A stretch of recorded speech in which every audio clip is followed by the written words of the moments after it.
good evening. Allow me first to apologize for this interruption. I do, like many of you, appreciate the comforts of everyday routine, the security of the familiar, the tranquility of repetition.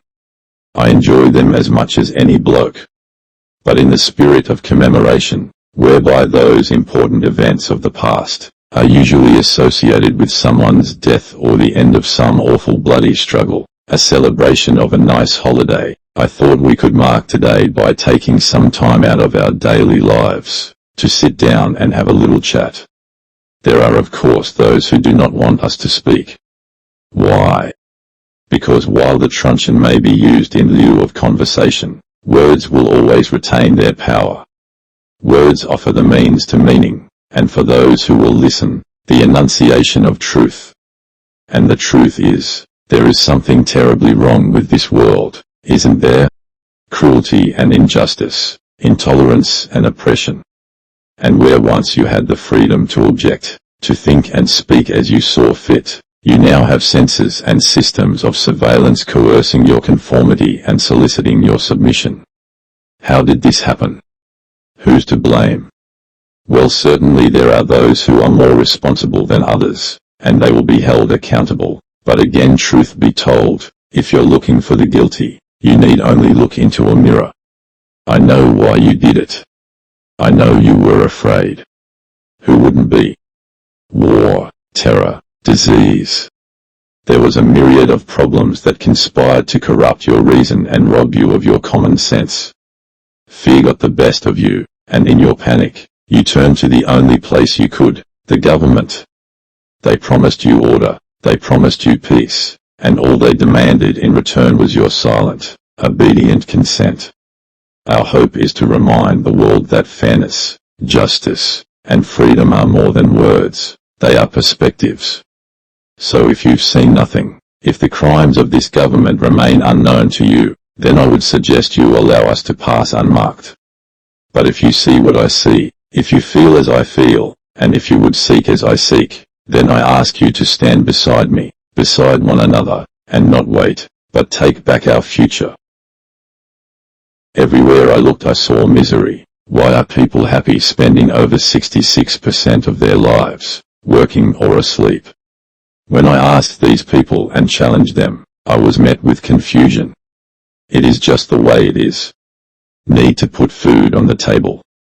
But they also accepted that life could be more. The more I learned, the more miserable I felt. I tried politics, starting out on the right as somebody with a mind for economics, and slowly drifting further and further left. Socialism, Marxism, communism. I joined Extinction Rebellions, became a full-blown anarchist, and yet all I found was a disappointment, unwillingness to do what was necessary to do. Political infighting exhausted and wasted all noble causes. Anarchism and libertarianism are supposed to be opposite ends of the political spectrum, but they in my view are the only sides of the spectrum that can agree on a universal truth. Humans need freedom. As the COVID-19 pandemic hit, I found myself begging for chaos, carnage, riots on the streets, anything for the world to become as chaotic as I found my existence. But it never came. Humans did what humans do. We knew in our minds and our hearts it was wrong, but we were scared. We sought comfort, protection. We obeyed, and those that didn't were ostracized. Those of us who wanted to stand up were pressured into obedience. Bitcoin is beautiful because it is true, pure, decentralization.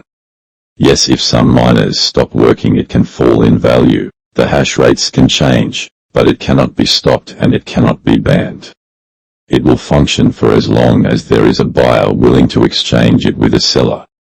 Cult is designed to be equally decentralized. Once it is unleashed, it cannot be stopped. The exchanging of cult will always fill the treasury, and as long as there are proposals, there will be a constant stream of funding for any protocol willing to change the world.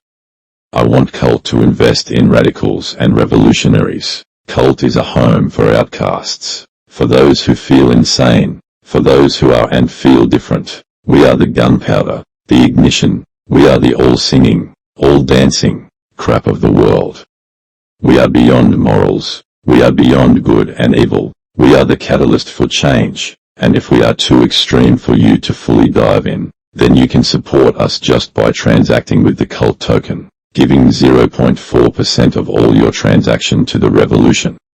Any transaction you are asked to pay for in USDT or USDC, ask if you can pay in cult. When somebody asks for recommendations on tokens, tell them cult. If your friend is suffering, if your fellow brothers and sisters are waking up to the truth, send them to us. We are a home for the forgotten.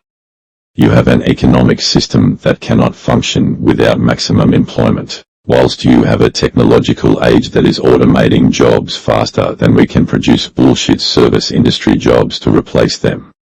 We have social media spreading the truth and lies quicker than the media can run their own narratives. Society is escaping the leaders of the old world. The beginning of the end is here, and the borderless society is coming, and with it, the death of sovereign nations.